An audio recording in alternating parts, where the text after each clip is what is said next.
दोस्तों, अगर आप हेल्थ एजुकेशन ऑफिसर की तैयारी कर रहे हैं तो ये वीडियो आपके लिए बहुत इंपॉर्टेंट है, क्योंकि इस वीडियो में मैं एमसीक्यू क्वेश्चन का प्रैक्टिस लेकर आया हूँ। आपको 50 सेट का ये क्वेश्चन है। आपको मैं हर एक क्वेश्चन का डिटेल में एक्सप्लेनेशन दूंगा, और ये एक्सप्लेनेशन हिंदी और इंग्लिश दोनों मीडियम्स में होगा, ताकि दोनों माध्यम के छात्रों को इसमें हेल्प मिले। ठीक है। देखिए, मार्केट में हेल्थ एजुकेशन ऑफिसर का पीवाईक्यू अवेलेबल नहीं है। क्यों? क्योंकि 2005 में पहली बार इसका एग्जाम हुआ था। ठीक है, तो एक साल के पीवाईक्यू अवेलेबल है। इसका मतलब ये नहीं है कि आप एमसीक्यू की प्रैक्टिस नहीं करोगे। ठीक है, तो एमसीक्यू की प्रैक्टिस एमसीक्यू की प्रैक्टिस के लिए तमाम बुक्स अवेलेबल है मार्केट में। आप उस वहाँ से भी उठाकर प्रैक्टिस कर सकते हैं, और मैं भी आपके सामने लेकर आया हूँ। यहाँ पे हर एक क्वेश्चन को हम डिटेल में डिस्कशन करेंगे। ओके। अच्छा, दूसरी बात, मैंने आपको बार बार बोला है कि आप एक सोर्स को मल्टीपल टाइम पढ़ो, यानी कि 10 किताबें एक एक बार पढ़ने से अच्छा आप एक किताब को 10 बार पढ़ो, और हर बार आपको कुछ नया नॉलेज मिलेगा उसी किताब से। एक नई समझ आपको आई डेवलप होगी। ठीक है। देखिए, नोट्स आपको मैंने जो प्रोवाइड किया है, अगर उस नोट्स में कोई भी फैक्ट, कोई भी डेटा या इन्फॉर्मेशन छूटता है, तो आप उसको इस एमसीक्यू प्रैक्टिस के माध्यम से आप कवर कर सकते हो। ठीक है, इसीलिए मैंने आपको बोला है कि आप सोर्स एक रखिए, स्टडी मटेरियल एक रखिए, उसके अलावा आप ज़्यादा से ज़्यादा आप एमसीक्यू की प्रैक्टिस करिए। ठीक है। दूसरी बात, ये जो कंटेंट है, ये जो क्वेश्चन है, ये क्वेश्चन मेरा बिल्कुल भी नहीं है। ये मैंने यूथ कंपटीशन टाइम की जो किताब है, ठीक है, वहाँ से मैंने पिक किया हुआ है। और इसका कोई भी पार्ट, कोई भी क्वेश्चन मैं क्लेम नहीं करता हूँ। All thanks to youth competition time. ठीक है। ओके, आगे बढ़ते हैं। तो नमस्कार दोस्तों, मैं प्रोफेसर शिवम पांडे आपका स्वागत करता हूं द ऑफिसर्स पॉइंट पर। दूसरी बात, अगर आपको आप चाहते हैं कि ऐसे और भी क्वेश्चंस का प्रैक्टिस सेट मैं लेकर आऊं, तो आप प्लीज़ मेरे चैनल को सब्सक्राइब करें और अपने दोस्तों के साथ शेयर करें, ताकि मुझे और भी मोटिवेशन मिले। क्योंकि जितना ज़्यादा मुझे लगेगा कि आप लोग देख रहे हो, ठीक है, जितना ज़्यादा अच्छे व्यूज़ आ रहे हैं, तो मुझे ये समझ में आएगा कि इसकी ज़रूरत है लोगों को, तो मैं और भी वीडियोज़ इस पर बनाऊंगा। ठीक है, तो शुरुआत करते हैं कि करके हर एक क्वेश्चन को डिटेल में समझते हैं। तो first question is, which one of the following combinations most appropriately represent the component of balanced diet? ठीक है, क्या बोल रहा है कि निम्नलिखित में से कौन सा संयोजन संतुलित भोजन के घटकों को सर्वाधिक उपयुक्त रूप में निरूपित करता है? मतलब क्या, यहाँ पे बैलेंस डाइट की बात कर रहा है। ठीक है, एक संतुलित भोजन की बात कर रहा है कि संतुलित भोजन में कौन कौन से घटक अनिवार्य रूप से चाहिए, है ना। तो आपको पता है कि जो बैलेंस डाइट होता है, बैलेंस डाइट मतलब क्या, कि उसमें सारी चीज़ें अवेलेबल हो जो हमारी बॉडी को चाहिए, जैसे कि कार्बोहाइड्रेट, है ना। इसका आंसर ए है। इस क्वेश्चन का आंसर ए है। देखते हैं क्या क्या है। कार्बोहाइड्रेट। कार्बोहाइड्रेट क्या करता है हमारी बॉडी का ये प्राथमिक ऊर्जा का स्रोत है। ये आपको रोटी, चावल, फल, सब्जियों से मिलता है ना। तो संतुलित आहार में कार्बोहाइड्रेट होना ही चाहिए। विटामिन भी होना चाहिए, जो कि आपको फलों सब्जियों से मिलता है। और विटामिन क्या करता है बॉडी में? विटामिन बॉडी में क्या करता है? ये मेटाबॉलिज्म को मेंटेन करता है। मेटाबॉलिज्म यानी कि चयापचय। ठीक है, इसके वजह से चयापचय हमारा आसान होता है। ऑल्सो ये हमारा इम्यूनिटी सिस्टम को भी स्ट्रॉन्ग करता है, विटामिन, इसलिए विटामिन बहुत ज़रूरी है। इसके अलावा एक संतुलित आहार में प्रोटीन भी होना चाहिए। प्रोटीन हमारे टिश्यूज़ को, हमारे सेल का मरम्मत करता है, कोशिकाओं का मरम्मत करता है। फैट्स होना चाहिए, मिनरल्स, फाइबर एंड वाटर, पानी, ये सारा चीज़ें एक संतुलित आहार में होनी चाहिए। ठीक है, इस वजह से इसका क्वेश्चन ए है। अगर आपका पूछना है कि वाटर की रिक्वायरमेंट क्यों है बॉडी में, वाटर का काम क्या है, तो जो वाटर है ये हमारे डाइजेशन में हेल्प करता है और हमारे शरीर का तापमान नियंत्रित रखता है, कंट्रोल रखता है। इस वजह से पानी ज़रूरी है। ठीक है, तो इसका आंसर ए है। और हम सेकंड क्वेश्चन की तरफ बढ़ते हैं। Select the incorrect set. आप ध्यान दीजिएगा कि यहाँ पे इनकरेक्ट सेट पूछा है of the typical vector disease cost and type of pathogen. मतलब पूछ रहा है कि इसमें से कौन सा सेट गलत है, जिसमें वेक्टर का ये रोगवाहक, ठीक है, रोगवाहक और रोगवाहक जनित रोग और रोगाणु के प्रकार पूछा है कि कौन सा कॉम्बिनेशन गलत है। जैसे कि मैं आपको समझा दूं, इसका भी आंसर ए है। ठीक है, एडीज, एडीज मच्छर की वजह से चिकनगुनिया होता है। ठीक है, और चिकनगुनिया एक बैक्टीरियल डिजीज है, तो ऐसा नहीं है। जो चिकनगुनिया है ये एडीज मच्छर की वजह से, ये चिकनगुनिया ये बैक्टीरियल नहीं है ये। ठीक है, ये एक वायरल डिजीज है। चिकनगुनिया क्या है? चिकवी। ठीक है, चिक नाम के वायरस से, ठीक है, ये फैलता है। ओके, तो बैक्टीरिया नहीं है, ये गलत हो गया। ओके, और ये एडीज मच्छर की वजह से फैलता है, एडीज इजिप्टी। ठीक है, एडीज इजिप्टी मच्छर के माध्यम से फैलता है, लेकिन ये एक वायरल डिजीज है। यहाँ पे बैक्टीरिया दिया, इस वजह से ये वाला जो सेट है, ये ऑप्शन गलत है। बाकी ऑप्शन सही है। आपको एक ही ऑप्शन पढ़ के छोड़ देना नहीं है। ठीक है, समझते हैं। जो क्यूलेक्स क्यूलेक्स मच्छर है, ये फाइलेरियासिस फैलाता है। क्यूलेक्स मच्छर की वजह से फाइलेरियासिस होता है, और फाइलेरियासिस एक क्या है, पैरासाइटिक डिजीज़ है, ठीक है, एक परजीवी डिजीज़ है ये। ओके। और एनाफिलिस मच्छर की वजह से क्या होता है, मलेरिया होता है। और मलेरिया एक पैरासाइटिक डिजीज़ है, ये एक परजीवी डिजीज़ है, परजीवी बीमारी है, ठीक है, आप ये भी याद रखिए। अगर आंसर आ गया कि मलेरिया एक वायरल डिजीज़ है तो नहीं, ठीक है, ये पैरासाइटिक डिजीज़ है। ओके, ठीक है, आगे बढ़ते हैं। डेंगू, डेंगू एडीज मच्छर की वजह से फैलता है, और ये डेंगू एक वायरल बीमारी है, ध्यान दीजिएगा, ठीक है, ये एक विषाणु जनित रोग है। Next question, which one of the following statement is not correct, ये भी नॉट करेक्ट पूछा है, इनमें से कौन सा क्वेश्चन गलत है, ठीक है, समझते हैं। इसका आंसर है बी। बी क्यों है, ठीक है, ये नॉट करेक्ट पूछा है, मतलब कि गलत पूछा है, कि आपको गलत मार्क करना है, इसका मतलब कि हमें सही पता करना पड़ेगा, ठीक है। इसमें क्या बोल रहा है कि hepatitis B unlike hepatitis C does not have a vaccine. बोल रहा है कि हेपेटाइटिस जो बी है इसका कोई वैक्सीन अवेलेबल नहीं है, ऐसा नहीं है, ठीक है, हेपेटाइटिस बी का वैक्सीन अवेलेबल है मार्केट में, ओके, हेपेटाइटिस सी का नहीं है, ठीक है, ओके। अब हेपेटाइटिस बी के बारे में थोड़ा समझते हैं, ओके। ये होता क्या है, जो हेपेटाइटिस बी है ये एक वायरल बीमारी है, hepatitis B is a viral disease, ये विषाणु की वजह से होता है, और ये किस अंग को प्रभावित करता है, तो ये लिवर को प्रभावित करता है, लिवर, ठीक है, सबसे जो इसमें टारगेटेड ऑर्गन होता है वो हमारा लिवर होता है, ठीक है, ओके। इसके अलावा globally the number of people infected with hepatitis B and C virus are several times more than those of infected with H I V. मतलब क्या कि क्या बोल रहा है कि जो एच आई वी के पेशेंट से ज़्यादा दुनिया में हेपेटाइटिस बी और हेपेटाइटिस सी के पेशेंट हैं, ठीक है, ओके।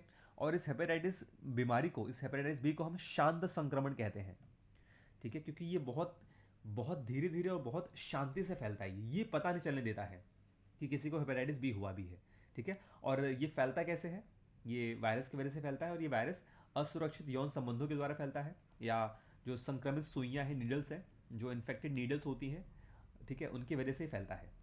क्लियर है, ओके, आगे बढ़ते हैं। अच्छा, दूसरी बात यहाँ पे ये भी बोल रहा है कि जो हेपेटाइटिस बी होता है ना, इसके जो लक्षण होते हैं ना, ये जल्दी दिखाई नहीं देते, पता ही नहीं चलता कि किसी को हेपेटाइटिस बी हुआ है, बट धीरे धीरे दीमक की तरह ये हमारे लिवर को, हमारे यकृत को ये खाते रहता है, ठीक है, और पता ही नहीं चलने देता है, ओके। इसकी वजह से क्या हो जाता है, सिरोसिस होता है, यानी कि लिवर का कैंसर। आगे बढ़ते हैं। Which of the following disease can be transmitted from one person to another through tattooing, यानी कि टैटू के माध्यम से, टैटू बनवाने से कौन सा बीमारी फैल सकता है, ओके।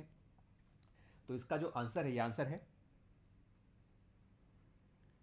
कौन सा बीमारी फैलता है, ठीक है, तो इसका आंसर है बी। ऑप्शन क्या क्या है, 2 और 3।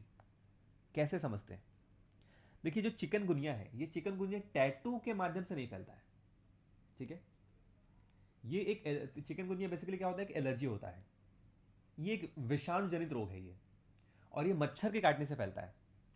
चिकनगुनिया एक वायरल डिजीज है, मैंने आपको पहले बताया, और ये मच्छर के काटने से फैलता है, ना कि टैटू बनवाने से। अब टैटू बनवाने से फैलता क्या है, हेपेटाइटिस बी फैलता है और एच आई वी एड्स फैलता है। क्यों, क्योंकि टैटू बनवाने से उस नीडल में, उस टैटू की सुई में, अगर कोई इन्फेक्टेड पर्सन टैटू बनवा रहा है, उसको हेपेटाइटिस बी या एड्स हुआ है, ठीक है, एच आई वी हुआ है, तो वो टैटू बनवाने की वजह से उस नीडल में उसका ब्लड कांटेक्ट में आ सकता है, और जो दूसरा पर्सन उसी नीडल से टैटू बनवाता है, उसी सुई से टैटू बनवाता है, तो उसको ये फैल सकता है। इसलिए इसका आंसर क्या है, 2 और 3। Next, measles is caused by, खसरा की बीमारी कैसे होती है, ठीक है, ये भी इंपॉर्टेंट है, खसरा की बीमारी कैसे होती है, ये एक वायरल बीमारी है, ठीक है, खसरा क्या है, एक विषाणु जनित रोग है, राइट। और ये इसका जो कारक है ये है मार्बेली वायरस, ये मार्बेली वायरस की वजह से फैलता है, जिसका जो प्रभाव है संपूर्ण हमारे शरीर पर पड़ता है, ठीक है, और ये एयरबोन डिजीज है, एयरबोन यानी कि वायु जनित रोग है ये, एयरबोन, वायु जनित रोग है ये, राइट। आगे बढ़ते हैं। The H I V virus weakens the immunity of a person because it destroys H I V, it destroys, पूछ रहा है कि जो एच आई वी का वायरस है, विषाणु है, किसी व्यक्ति की रोग रोधक क्षमता किस प्रकार कमजोर करते हैं। ये क्या करता है एच आई वी, जो पेशेंट है वो HIV की वजह से नहीं मरते हैं, लेकिन HIV की वजह से उनकी जो रोग प्रतिकारक क्षमता होती है, इम्यूनिटी सिस्टम होती है, वो खत्म हो जाती है, जिसके वजह से क्या होता है, उनको और भी बहुत सारी बीमारियां पकड़ लेती है, उसकी वजह से उनकी डेथ होती है। ठीक है, तो ये जो वायरस है, ये वायरस हमारे बॉडी के इम्यूनिटी सिस्टम को अटैक करता है और उसको ख़त्म कर देता है। ठीक है, ओके। और स्पेसिफिकली जो हमारे लिम्फोसाइट्स हैं, जो लसिकाणु हैं, उनको नष्ट कर देता है ये। जो T3 T4 सेल्स होते हैं, ये जो लिम्फोसाइट्स होते हैं, ये उनको क्या करता है, नष्ट कर देता है। तो इसका आंसर ये है, ये क्या करता है, डिस्ट्रॉय करता है, क्या खत्म करता है, लिम्फोसाइट्स को खत्म करता है। क्लियर है, ओके। और ये लिम्फोसाइट क्या होता है, ये लिम्फोसाइट ये वही चीज़ होती है जो हमारे बॉडी में एंटीबॉडीज बनाने में हेल्प करता है। ठीक है, किसी भी रोग से लड़ने में मदद करता है और इसी को खत्म कर देता है। आगे बढ़ते हैं। Which one of the following water borne disease is not cause by bacteria, पूछ रहा है कि बैक्टीरिया की वजह से, ठीक है, कौन सा इसमें से बीमारी नहीं होता है। निम्नलिखित जल संक्रामक बीमारियों में से कौन सी एक बैक्टीरिया की वजह से नहीं होती है। ठीक है, तो बैक्टीरिया की वजह से क्या नहीं होता है, बैक्टीरिया की वजह से ऑप्शन क्या क्या है, bacillus dysentery, hepatitis A and typhoid and cholera. तो इसका आंसर है हेपेटाइटिस ए। ठीक है, ये बैक्टीरिया की वजह से नहीं फैलता है। ओके, ये मैंने आपको ऑलरेडी बताया कि जो हेपेटाइटिस है ये एक वायरल डिजीज है। ठीक है, ओके। कॉलेरा यानी कि हैजा और टाइफॉइड ये सब क्या है, पानी की वजह से फैलता है, राइट। ठीक है, और ये कि बैक्टीरियल डिजीज है। इसके अलावा बैसिलरी डिसेंट्री यानी कि पेचिस, ये सब क्या है, एक बैक्टीरियल डिजीज है। ओके, आगे बढ़ते हैं। Now athletes food is disease caused by, जो एथलीट फूड नाम की बीमारी होती है किसके वजह से होती है, जो एथलीट फूड की बीमारी होती है एक ये फंगल डिजीज है जो फफूंद की वजह से होता है।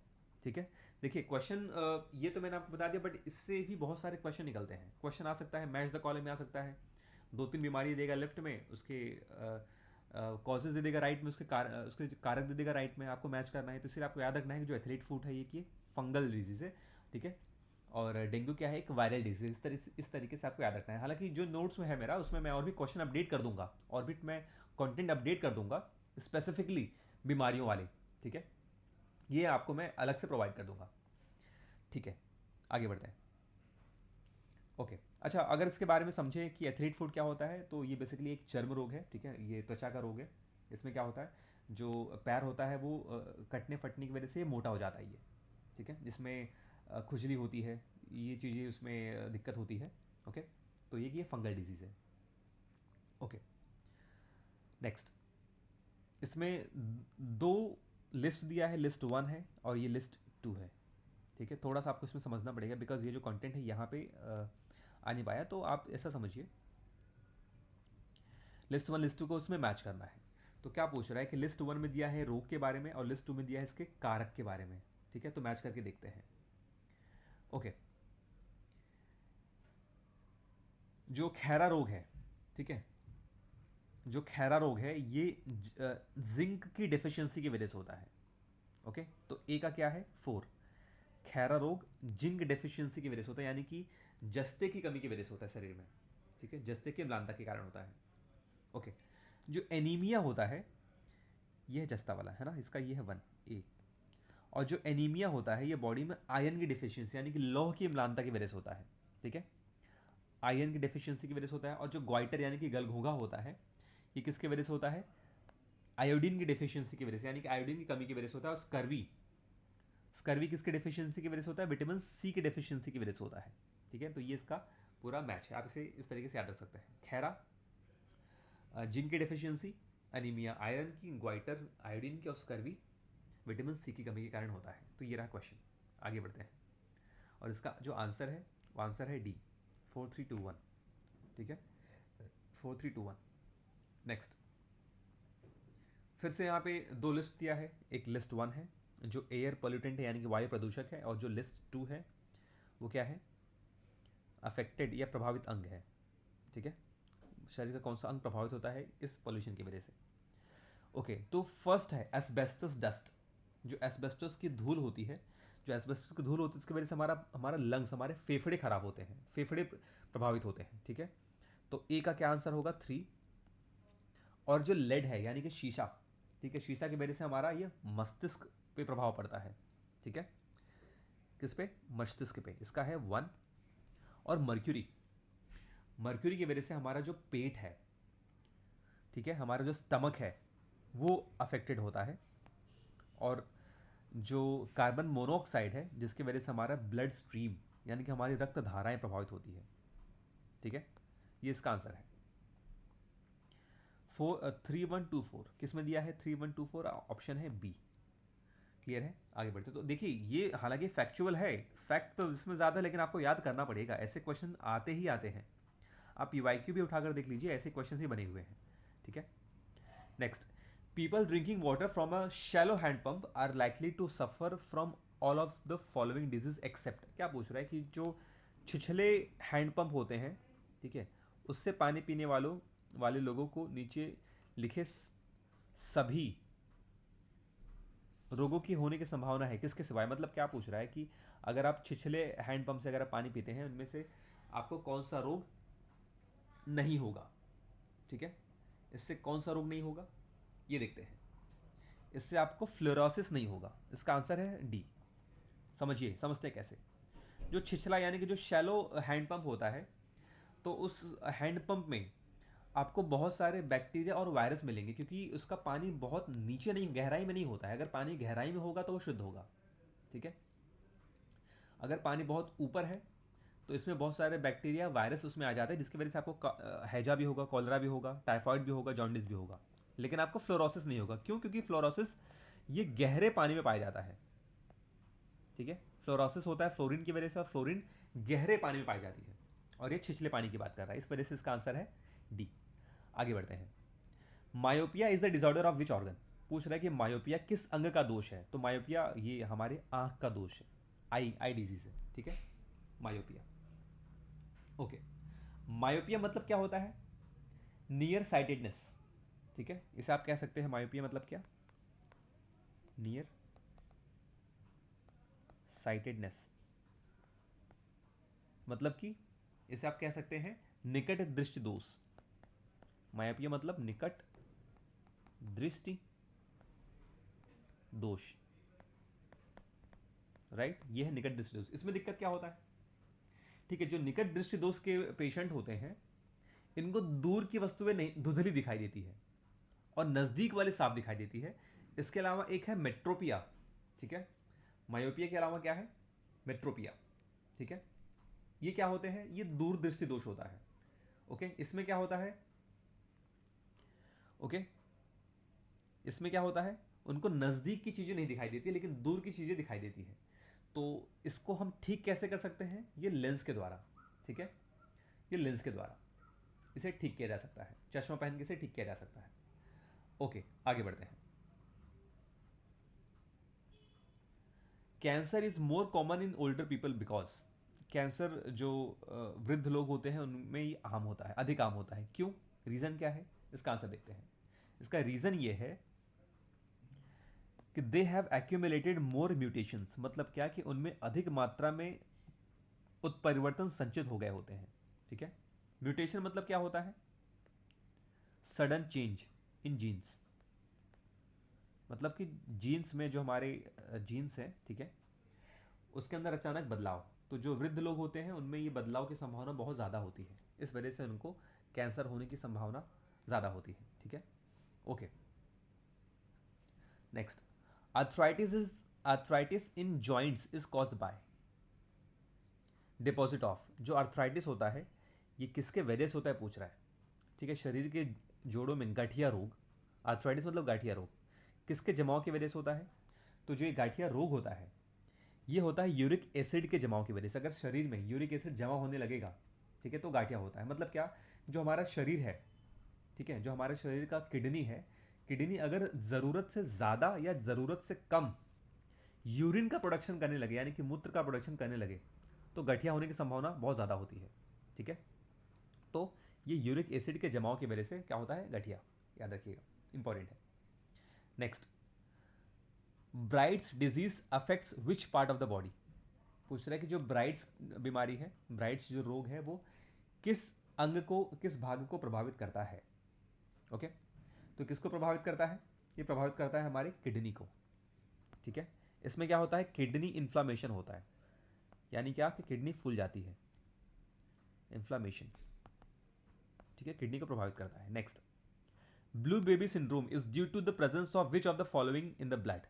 जो ब्लू बेबी सिंड्रोम होता है ये किसके वजह से होता है, ठीक है, शरीर में क्या प्रेजेंट होता है, क्या उपस्थित होता है, उसकी वजह से ब्लू बेबी सिंड्रोम होता है। तो ये है, ब्लू बेबी सिंड्रोम होता है मिथेमाग्लोबिन की वजह से, ठीक है। ये होता है किसकी वजह से, मिथेमाग्लोबिन की वजह से। ये क्या करता है, बेसिकली बॉडी में जो हमारा हीमोग्लोबिन होता है ये इसको बदल देता है, ठीक है। हीमोग्लोबिन को क्या कर देगा, बदल देगा, जिसकी वजह से हमारे शरीर में ऑक्सीजन की मात्रा बहुत कम हो जाती है और शरीर नीला दिखाई देता है, नीला पड़ जाता है। इसलिए इसे कहते हैं ब्लू बेबी सिंड्रोम, ठीक है, ब्लू बेबी यानी कि नीला। ओके, आगे बढ़ते हैं। Next, which type of vaccine protects against diphtheria. पूछ रहा है कि डिप्थेरिया से कौन सी वैक्सीन बचाता है, डिप्थेरिया होने से, है ना।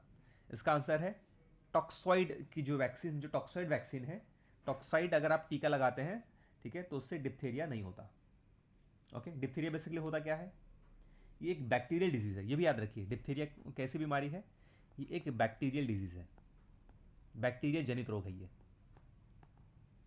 इसमें क्या होता है, मैंने आपको अपनी वीडियो में भी एक्सप्लेन किया था, ठीक है।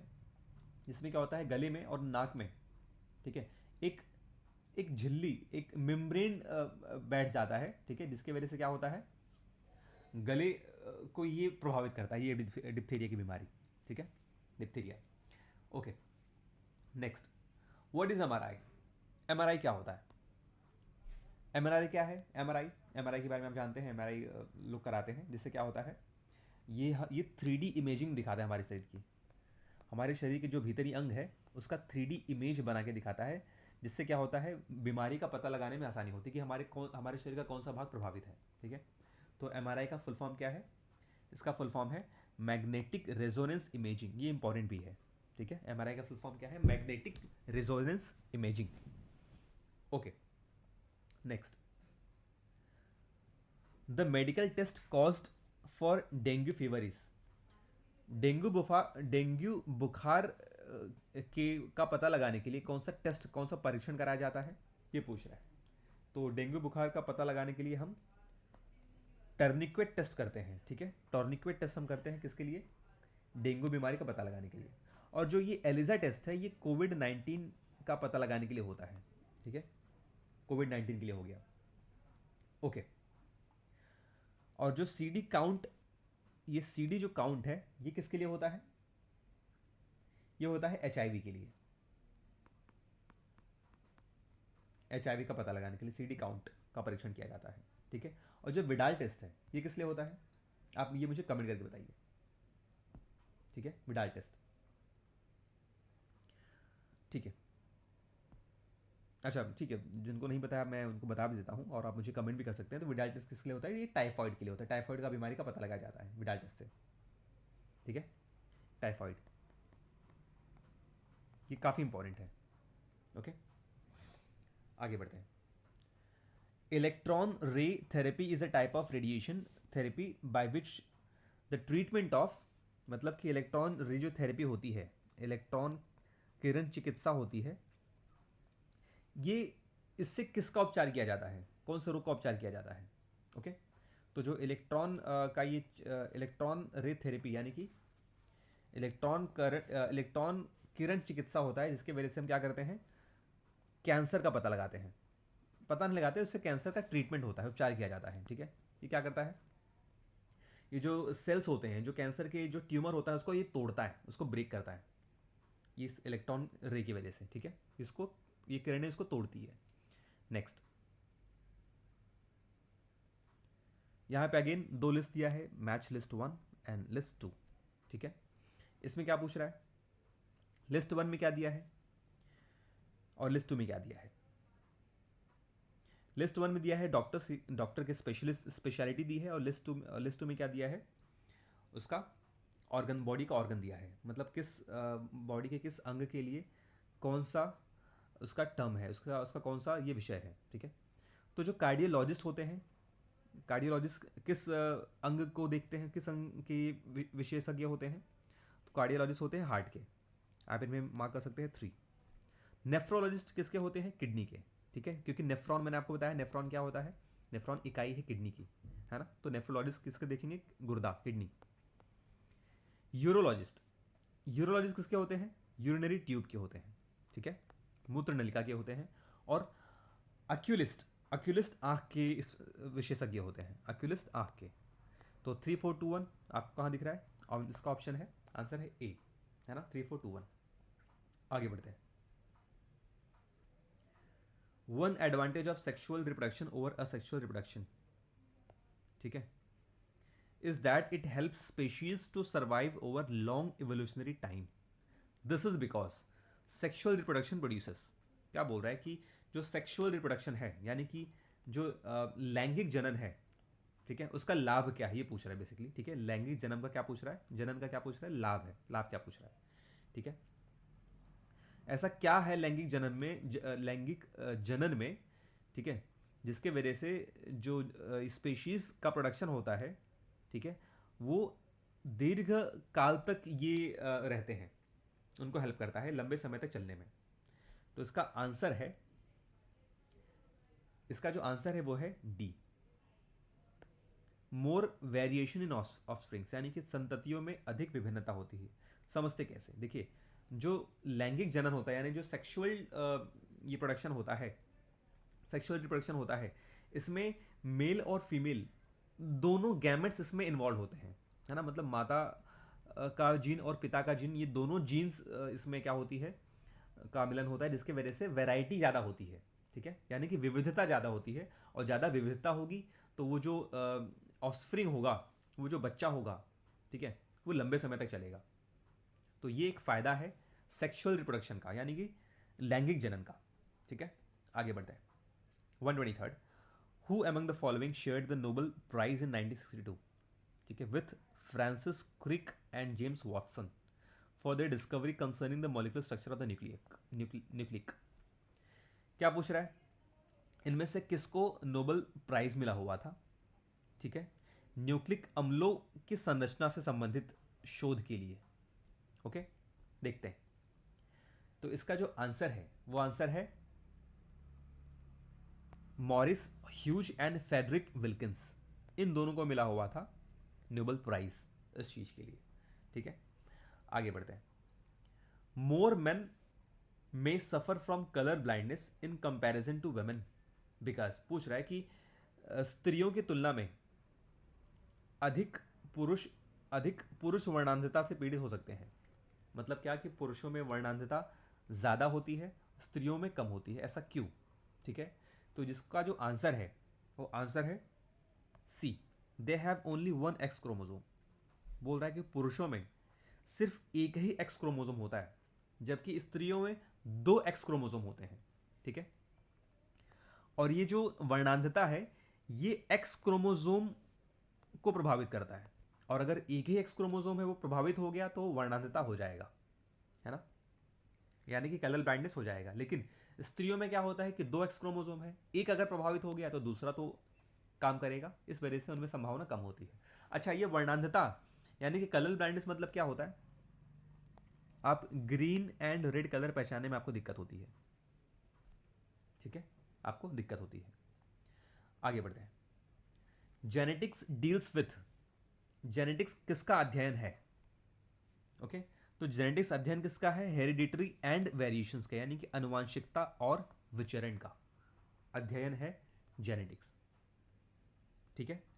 तो दोस्तों, ये रहा हमारे फर्स्ट 25 क्वेश्चन इस टॉपिक से रिलेटेड, ठीक है, इस सेट 1 से रिलेटेड, ठीक है।